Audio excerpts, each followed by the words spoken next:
News Radio 1580 WCCF. This is Charlotte County Speaks. I'm Ken Lovejoy. 6 minutes after the hour of 10 a.m. on this Thursday, June 21st. First day of summer.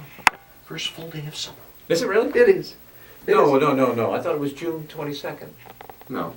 June 21st? Today. I thought first day of summer. Isn't today first day of summer? Actually, yesterday, the 20th. Oh. So this is the first full day of summer, because I think it happened at Anyway, Howard Kunick in the house, city manager for Punta Gorda. Hi, Ken. How you doing, Howard? Actually, I haven't been here in a long time. No, it has been a while since we've been able to bring you in here and stir the pot. Yeah, well, we've phone calls changed. here. We've changed. We want to get council members in. I like that. I think that's a good idea. I wish the county would do the same thing. It'd be nice to rotate one of the commissioners once a month through here, but all of my invitations, the only one that seems to want to take up our time is Stephen Artowich. That's it. Nobody else has. Well, I know what we do. We like you. We like you. We like you. So Howard, what's going on? I read this morning that the city has settled with the group home dispute. You know, I don't know how much you've talked about it before. Well, we talked about it, I think, a couple of times. We did a little bit when Bill was here. Okay. But understand that it seems as if you guys went out of your way to accommodate. Well, because it seems as if there was a lot of lapses in the ownership and occupation of the group home, to where it would have not a lot of grandfathering to be done there. This is an interesting. It was an interesting case, an interesting process. Right after Hurricane Charlie, Charlotte County received a grant for housing,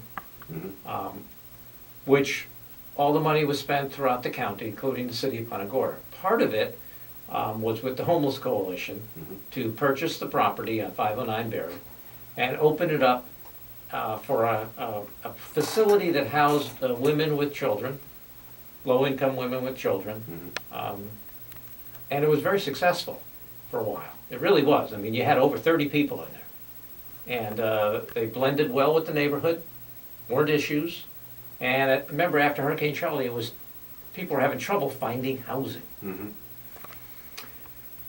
They ran into some financial issues, sort of ceased operations for a while. And then the Homeless Coalition contracted with a group called Castle to reopen it for a facility for folks with disabilities. Various types of issues. When it was opened, they had some issues with the neighbors. The neighbors saw some things going on that they felt were not appropriate for their area. There were some management issues. And we finally became aware of it. And we sat down with the Homeless Coalition and Castle. They have agreed to have more supervision out there. They tightened up the criteria for who would be housed. And what we have found out is there are anywhere from 12, 13, up to 17 folks. There's 17 rooms. So we held a neighborhood meeting. And the neighborhood came out, no attorneys, just myself and Councilmember Wallace representing the city, it's his district. No other council members, and members of the Homeless Coalition, Castle were there, and the neighborhood folks. What came out of the meeting, after a lot of discussion and concern, was that as long as there's 24-hour supervision, which Castle and the Homeless Coalition have agreed to, we would limit the number of occupants. You know, with the Chera house, there was over 30 folks at any given time. With this, there will be no more than 17. There's 17 rooms, one per room. There'll be no more than 17 individuals. The screening, the process that Castle uses will be kept up. And at any point in time in the future, if the Homeless Coalition and Castle part company, the Homeless Coalition has the right to come back to City Council for a different use, such as maybe the former Chera house if they want to, if they can, and Council can then decide. And that agreement was forged yesterday with the Homeless Coalition. The attorneys will write it up. And we think that that is a way to resolve any legal issues. Because people have rights. And, people with disabilities have rights. Mhm. We need to honor them. And we think we forged a decent enough agreement. Good. So we alert a lot of legal ramifications. And sometimes when you go to courts, who really wins out of that?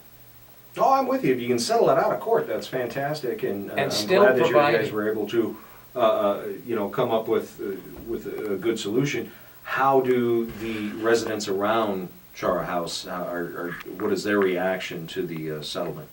Well, they knew it was coming, Okay. because we talked about it at the neighborhood meeting. Mhm. At the neighborhood meeting, we actually brought out some of the things that we think would, avoid any legal issues, Yeah. avoid a lawsuit, avoid all the legal costs that come with it, and that would be acceptable to the area. Actually, this happens to be my neighborhood.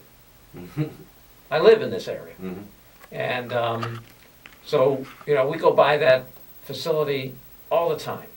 And it has certainly changed from the way it was initially being operated. They've tightened it up. And, we hope it'll work. Good. We'll see where it goes. Good. Good.